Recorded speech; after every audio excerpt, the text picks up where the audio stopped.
اللہ نے تمہیں پیسے دیے ہیں, نئی گاڑی تم نے خریدی ہے, چھوٹے بچے کا جوتا کیوں باندھ دیا آگے تم نے؟ جوتا باندھنے سے اگر یہ ایکسیڈنٹ سے, حادثے سے گاڑی بچ سکتی ہوتی ہے تو پھر پاکستان کے جتنے پی آئی اے کے جہاز ہیں سب پر باندھ دینا چاہیے, سب پہ جوتے لٹکے ہوئے ہوں. عجیب تم نے فلسفہ تراشا. کسی نے جو ہے وہ کالی رنگ کی پٹی باندھ دی نیچے, اس سے اس کو نظر نہیں لگے گی. گھوڑے کے پاؤں کے نیچے جو کھری لگی ہوئی ہوتی ہے, کچھ لوگوں نے اپنے گھروں میں وہ باندھی ہوئی ہوتی ہے کہ اس سے ہمارے گھر کے اندر کوئی مصیبت نہیں آئے گی, کوئی تکلیف نہیں آئے گی. کسی نے ہنڈیا اپنے گھر کے اوپر الٹی رکھی ہوئی ہوتی ہے, یہ ہنڈیا بچا لے گی. اور میاں ہنڈیا کیا بچائے گی تجھے؟ اللہ کے قہر سے کچھ نہیں بچا سکتا. جب تمہارے اوپر کوئی مصیبت نازل ہونی ہے تو کچھ نہیں بچا سکتا. اگر بچنا چاہتے ہو تو پھر اللہ سے استغفار کرو, اللہ تعالیٰ کی تسبیح کرو, اللہ کی تحلیل کرو, میرے حضور پہ درود پڑھو, پھر دیکھنا کہ مصیبتیں ٹلتی ہیں یا نہیں ٹلتی. تو یہ خام خواہ کے رکیے اور یہ عامل لوگ جو ہیں ان کا تو کام ہی یہی ہے. ان کا کام چلتا ہے لوگ ذوف الاعتقادی میں مبتلا رہے اور یہ کہہ دیتے ہیں کہ آپ کے خاندان میں ایک منحوس عورت ہے, یہ اس کا کیا ہوا ہے, تو کوئی نہ کوئی منحوس تو پہلے ہی انہوں نے طے کر رکھی ہوتی ہے, فوراً ذہن وہاں جا کلک ہو جاتا ہے. اس کا نون سے نام شروع ہوتا ہے, اس کا کاف سے نام شروع ہوتا ہے, اس کا جیم سے نام شروع ہوتا ہے, تو پورے خاندان میں کسی کا نام کاف, نون یا جیم سے تو شروع ہوتا ہی ہوگا, یا دوستوں میں, تو فوراً ذہن جو ہے ادھر منتقل ہو گیا. اب یہ بابا جی نے بتا دیا ہے, ہاں اس نے یہ بات کی تھی, کچھ باتیں یاد آنے لگی. اس کاف سے شروع ہونے والے نام کے ساتھ نفرت پیدا ہو گئی. اس بابے نے نفرت کا کاروبار کیا. اس نے تو 100 روپے 200 روپے لے لیے, لیکن دو انسانوں کے اندر نفرت ڈال دی. اس کا گریبان کل قیامت کے دن پکڑا جائے گا. ان ملنگوں کے پاس, ان ذوف الاعتقادی کو پھیلانے والوں کے پاس کبھی نہ جاؤ. تمہیں مصیبت پڑی ہے, تمہیں لگ رہا ہے کہ شاید میرے اوپر جادو ہے, تو پڑھو نا سورہ بقرہ, جادو جڑ سے اکھڑ جائے گا. 40 دن اپنے گھر میں سورہ بقرہ پڑھو, برکت ہوگی. کہتے ہیں مولوی صاحب 40 دن تو نہیں پڑھی جا سکتی, 2.5 پارے, ہمیں کوئی تعویذ ہی کرتے ہیں. ہم شارٹ کٹ چاہتے ہیں نا, روزانہ صبح 2.5 پارے سورہ بقرہ پڑھے, یہ تو ہم سے نہیں پڑھی جائے گی. تو آپ کوئی تعویذ ہی لکھتے ہیں. کاروبار میں برکت نہیں, میں کہتا ہوں پڑھو نا سورہ واقعہ, 3 رکوع ہیں, برکت ہوگی. ہم کہتے ہیں ہمیں تعویذ ملنا چاہیے, بس وہ ہم گلے میں رکھ دیں, بٹوے میں رکھ لیں, پرس میں رکھ لیں, اور ہمارا کام ہو جائے, ہمیں کچھ بھی نہ پڑھنا پڑے, ہمیں وضو تک نہ کرنا پڑے, نماز نہ پڑھنی پڑے, اور برکت ہو جائے. ایسے برکت تو نہیں آتی. اس لیے چھوڑو ان کی جان, آؤ قرآن مجید پہ آؤ, آؤ سجدوں پہ آؤ, آؤ دعاؤں پہ آؤ. سحری کے وقت اس کی رحمتیں آواز دے رہی ہوتی ہیں, حل من مسترزقن, ہے کوئی رزق مانگنے والا, اور تم اس وقت سوئے ہوئے ہو, سارے دن ٹھوکریں کھاتے ہو. آؤ نا اس وقت جھولی پھیلا کے, ہاتھ پھیلا کے کہو مالک تو جھولیاں بھر دے. تو پھر دیکھنا میرا بیٹا سالم مشرکین کی قید میں ہے اور میں فاقوں کی حالت میں ہوں.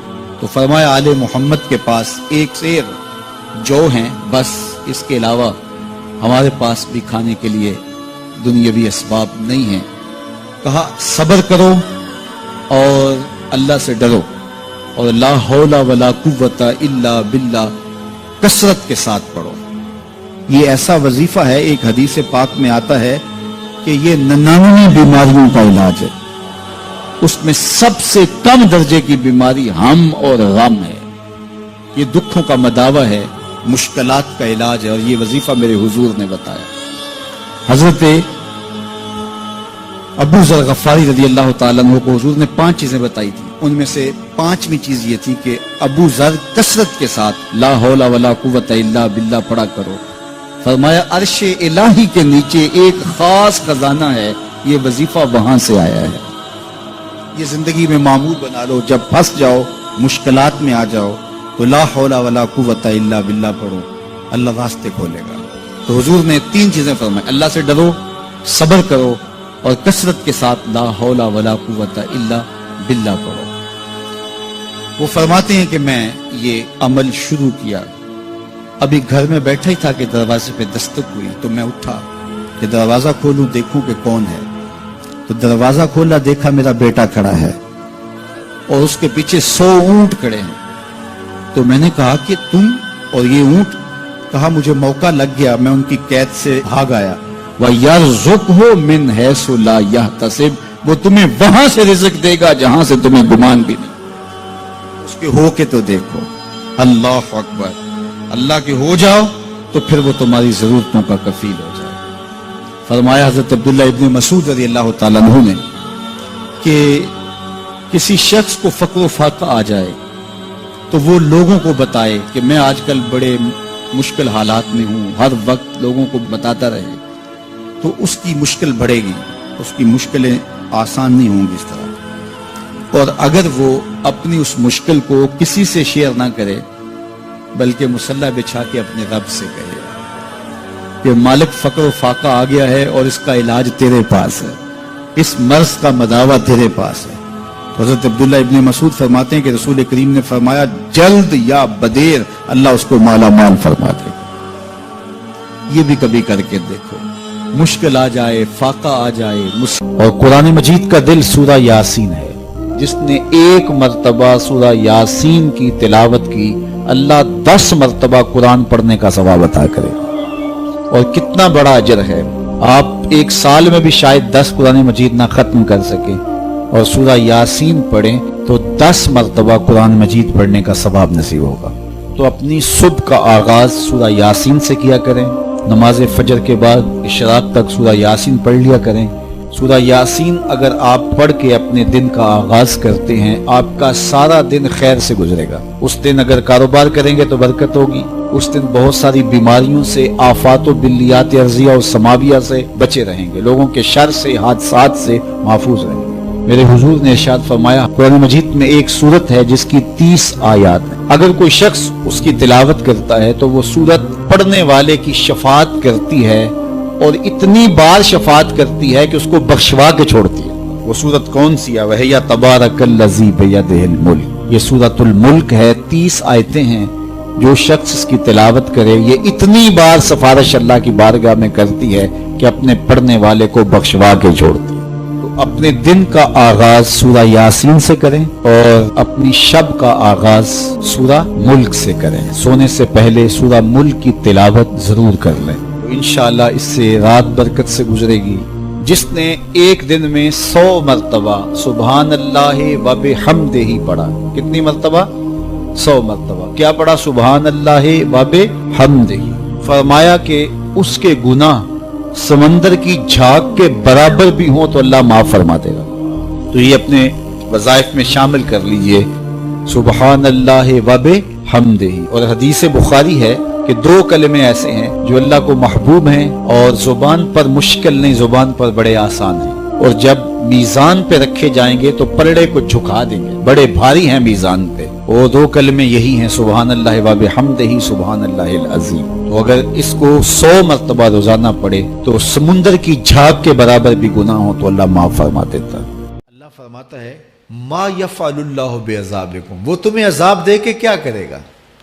ذرا لہجہ دیکھیے، ذرا انداز، ما یفعل اللہ بعذابکم، وہ تمہیں عذاب دے کے کیا کرے گا؟ تم اس کی مخلوق ہو، اپنے دستے قدرت سے اس نے تمہیں بنایا ہے، تو وہ تمہیں عذاب دے کے کیا کرے گا؟ اس کی ضرورت نہیں ہے کہ تمہیں عذاب دے، نہ اس کی چاہت ہے کہ تمہیں عذاب دے، کوئی خود چھلانگے لگائے تو اس کی مرضی۔ فرمایا کہ ما یفعل اللہ بعذابکم، وہ تمہیں عذاب دے کے کیا کرے گا؟ ان شکرتم وآمنتم، اگر تم شکر ادا کرو اور ایمان لاؤ تو وہ تو قدردان ہے جو کوئی اس کا شکر کرتا ہے اور جو اس پر ایمان لاتا ہے۔ تو اللہ اس کے لیے عذاب نہیں رکھا، اس کے لیے رحمتیں رکھی ہوئی ہیں۔ تمہیں دست قدرت سے بنایا ہے اور وہ تمہیں خوش دیکھنا چاہتا ہے، تمہیں خوشحال دیکھنا چاہتا ہے، تمہیں سرشار دیکھنا چاہتا ہے، تمہیں نہال دیکھنا چاہتا ہے، تمہاری زندگی کو خوشگوار دیکھنا چاہتا ہے۔ تم نے اپنے آپ کو خود اپنے اعمال کی وجہ سے مصیبتوں میں ڈالا ہے، تو کہا شکر کرنے کی عادت ڈال لو، دیکھنا پھر اللہ تعالیٰ جل شانہ کی رحمتیں تمہارے اوپر کس طرح اترتی ہیں، اس کی نوازشیں تمہارے اوپر کیسے برستی ہیں۔ توکل اگر ہم سیکھ جائیں تو توکل ایک ایسی دولت ہے کہ جو خوشحال زندگی کی ضمانت بنتی۔ جب ہم اللہ پر توکل نہیں کرتے اور ہم سمجھتے ہیں یہ سب کچھ ہماری محنت کا نتیجہ ہی ہوگا، اور نتیجہ جب نہیں آتا تو پھر ہم بے چین مضطرب ہو جاتے ہیں، اور جب ہم اس پہ توکل کر لیں تو پھر ہمارا صرف اتنا ہی کام ہے کہ میاں ہم یہ کام کر رہے ہیں، بس یہ حکم، ہم بیج بو رہے ہیں، بس یہ حکم ہے اور بو رہے ہیں، باقی اس پہ بھروسہ ہے، یہ کام اس کا ہے کہ اس نے اس کو اگانا ہے، اس کے اوپر پھل لگانے ہیں۔ تو جب اس پہ توکل ہو جائے تو بندہ سوکھا رہتا ہے، ورنہ بندہ مشکل میں مبتلا ہو جاتا ہے۔ بسا اوقات ایسا ہوتا ہے کہ بندہ ایک منصوبہ تیار کرتا ہے، اس کا عملی نتیجہ اس کو سامنے نظر آ رہا ہوتا ہے، لیکن نتیجہ بالکل الٹ جاتا ہے۔ سید علی المرتضیٰ فرماتے ہیں میں نے اپنے ارادوں کی شکست سے ہی اپنے رب کو پہچانا ہے، کہ میں ایک منصوبہ تراشتا ہوں کہ یہ اور یوں ہوگا اور وہ ہونا چاہیے، لیکن نتیجہ وہ نہیں آتا، تو کوئی طاقت ہے اس کا جو نتیجہ بدل دیتی ہے۔ تو بندہ اس طاقت پہ یقین کرتے، اس پہ توکل کر کے جو ہے وہ اس پہ بھروسہ کر لے تو زندگی سوکھی ہو جاتی ہے۔ مغرب میں جو اللہ پر یقین نہیں رکھتے وہ خودکشی کر لیتے ہیں کہ یہ کیوں ہو گیا، ایسا نہیں ہونا چاہیے تھا، لیکن ہم خودکشی اس لیے نہیں کرتے، ہم کہتے ہیں میرا رب جس طرح چاہے اس طرح ہی ہوتا ہے، جو اس نے طے کیا ہوا ہے وہ کر کے رہتا ہے، اس لیے تم اس پہ توکل کر لو اور اس پہ بھروسہ کرو۔ حضور علیہ الصلوۃ والسلام نے فرمایا لو انکم توکلون علی اللہ حق توکلہ، اللہ پر توکل کرنے کا جو حق ہے اگر تم وہ ادا کر دے تو فرمایا اللہ تمہیں ایسے رزق عطا کرے جیسے پرندوں کو عطا کرتا ہے۔ ہمارا تو کاروبار ہے، یہ فیکٹری ہے، یہ دکان ہے، یہ ہماری نوکری ہے، ہم نے یہاں سے کمائی کرنی ہے۔ پرندوں کا کوئی کاروبار نہیں ہوتا، کوئی نوکری نہیں ہوتی، کوئی ٹھیا، کوئی اڈا نہیں ہوتا جہاں جا کے انہوں نے رزق کے لیے کوئی آغاز کرنا ہوتا ہے، بلکہ حضور نے فرمایا تغدو خماسا وتروح بطانا، جب وہ صبح گھر سے نکلتے ہیں تو خالی پیٹ نکلتے ہیں اور انہیں کوئی اپنی منزل کا تعین نہیں ہوتا، جدھر خیال آیا اڑ گئے ادھر، لیکن کبھی ایسا نہیں ہوا کہ شام کو خالی پیٹ واپس آئے ہوں، کہا وہ پیٹ بھر کے آتے ہیں۔ باہو بولے بن توکل پنچھی اڑ دے، خرچ نہ پلے زیرا ہو، جب گھر سے اڑتے ہیں تو ان کے پلے نہ کوئی خرچ ہوتا ہے، نہ راس المال ہوتا ہے، نہ کوئی اوزار ہوتے ہیں، نہ کوئی ہتھیار ہوتے ہیں، کچھ بھی نہیں ہوتا، یوں ہی گھر سے نکلتے ہیں، کبھی بھی خالی پیٹ نہیں آئے۔